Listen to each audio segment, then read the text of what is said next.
أنت إنه ليش هدول صاروا ضمن الخوارج؟ هذا التنظيم. أي خروج على حكام المسلمين، أي خروج على حكام المسلمين بالسلاح فيعتبر الخارج، يعتبر خارجيا. هو الخروج على حكام المسلمين وإن ظلموا. هلا نحن ما عم نقول لك، نحن ما عم نقدس الحاكم ونقول لك والله الحكام ما شاء الله عليهم، على قولة بيقولوا عنا بالشام حوطتكم بفضايل الله. لا مو هيك، مو يعني عندهم بشر، هم بشر مثل باقي البشر، عندهم أخطاء وعندهم ظلم وعندهم ويمكن أكثر من غيرهم، لأنه طبعا هم مسؤولين عن عدد أكبر من الناس.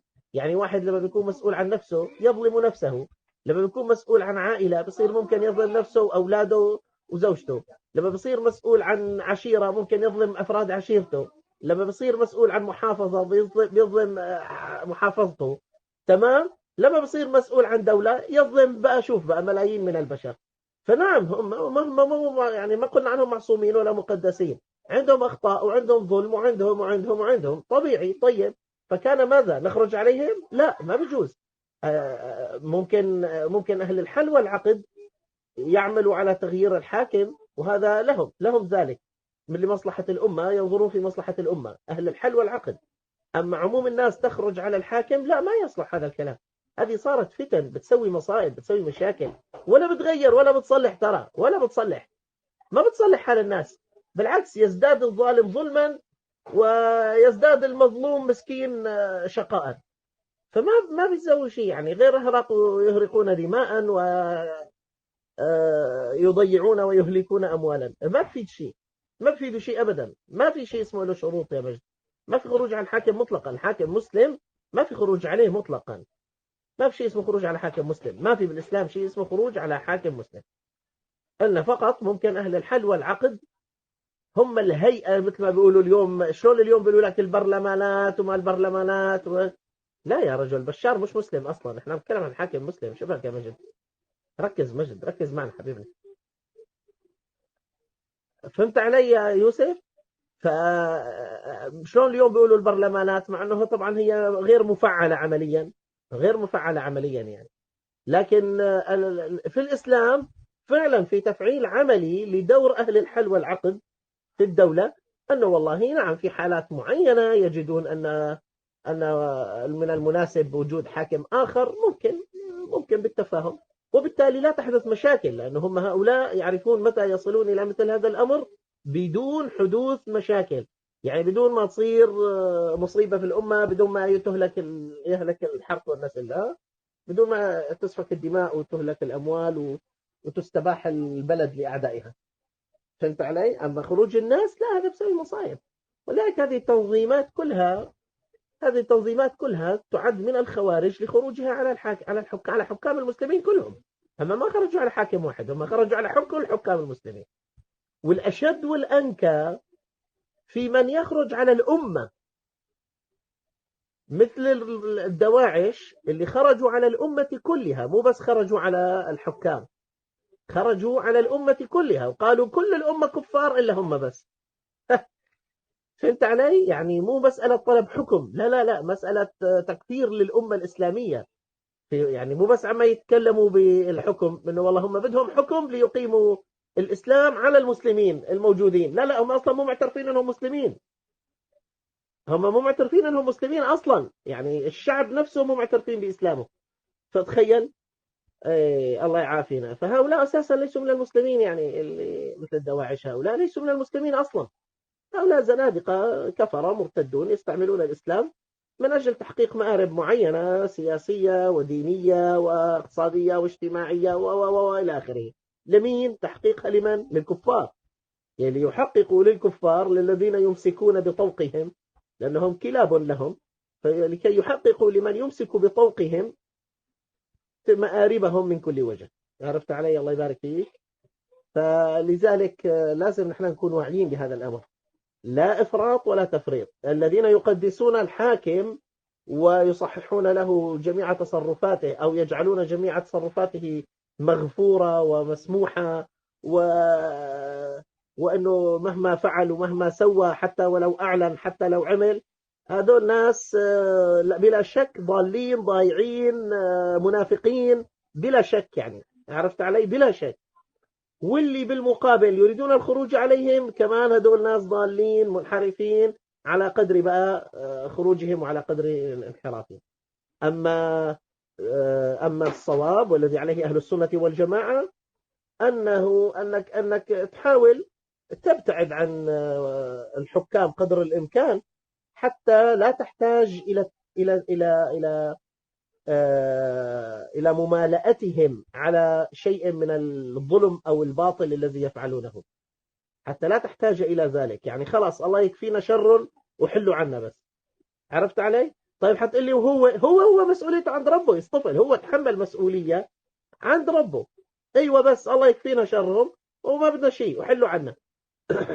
أما هم تحملوا مسؤولية بين يدي الله سيسألون عنها، لكن مين اللي يسألهم؟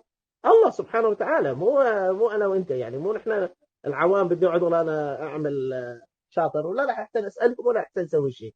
لا الإنسان يحط نفسه بموقف هو ما له قده، يعني لا يتكلم بأكبر منه. عرفت علي؟ لا يتكلم بأكبر منه، كل إنسان يحكي على قده.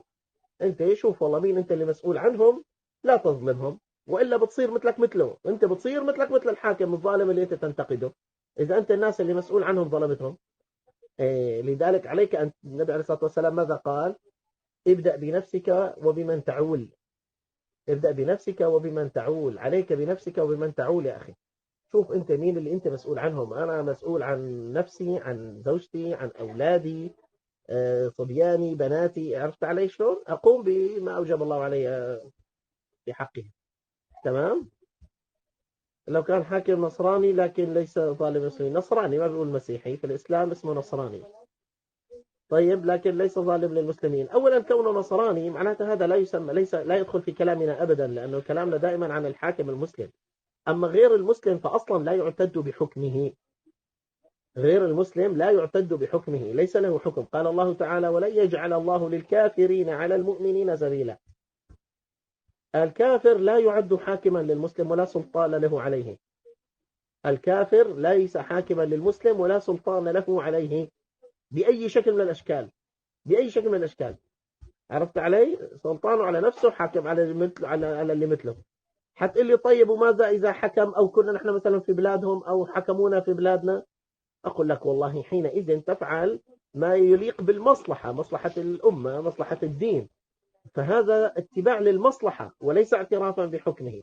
بتشوف أنت المصلحة وما يبعد المفسدة، خاصة المفسدة الكبرى، لكن ما بتعترف بسلطانه ولا بحكمه أبدا. وهذا نوع من أنواع تفعيل عقيدة الولاء والبراء، يعني لا موالاة بيننا وبينه بأي شكل من الأشكال. هتقول لي طيب ما الفرق؟ يعني نحن في النتيجة ما الفرق؟ الفرق أنه المحاكم المسلم لا يخرج عليه بحال، أما الحاكم الكافر فلازم إذا كان حاكم على بلاده يصطفل هو وبلاده، لكن إذا حاكم على بلاد المسلمين فيجب التفكير بطريقة إزاحته ورفع راية الإسلام وتنصيب المسلم. عرفتوا علي؟ إذا كان الحاكم من المشركين.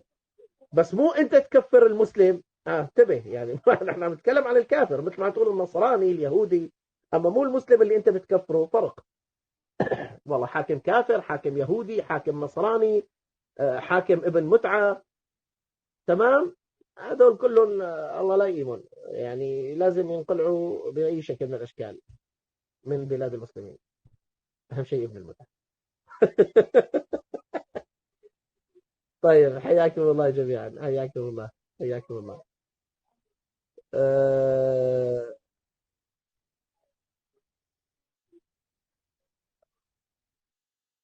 ايه لذلك بتشوف ناس بالعكس يا لطيف الله يعافينا. شوفي تناقضات يا جماعة، والله إني شفت تناقضات عجيبة من البشر، شيء غريب عجيب يا جماعة. خذوا شوفوا في بلاد المسلمين، اسمعوا هالتناقض العجيب هذا. في بلاد المسلمين، بيجوا بيقولوا لك يا أخي ظلموا فلازم يخرجوا عليهم، تمام. بيقول لك في بلاد المسلمين، انتبهوا على الحاكم المسلم، وبيبلشوا يحكوا على الحاكم ويقلبوا الناس عليه ويخرجوا واعملوا وسووا وهم لا يخرجون. وانتبه، هم هؤلاء لا يخرجون، هم بس يؤلفوا الناس لكن هم لا يخرجون. وهم نفسهم هذول بيروحوا على بلاد الكفار بيروحوا على بلاد الكفار، فيقال لهم طيب هي البلد الكافر هلا اللي انتم فيه الحكام عم يعملوا كذا وكذا، بيقولوا لا تحكي لا تحكي لا تحكي، هدول يعني يكتر خيرهم حاوينا ببلادهم. لا تحكي لا تحكي مشان يا اخي مشان لا يعني هم الجماعه يعني لا. عرفت علي شلون ببلش ايش؟ ببلش يخذل عن نقدهم، حتى مجرد نقد لا تنتقدهم. فتخيل الحاكم الكافر الصريح النصراني العلماني اليهودي لا تنتقده قال وايش، والحكام حاكم المسلم يقولون لك انشر نقده في العالمين وقلب الناس عليه وسلط الامه والعوام على تخريب تحت عنوان الخروج عليه.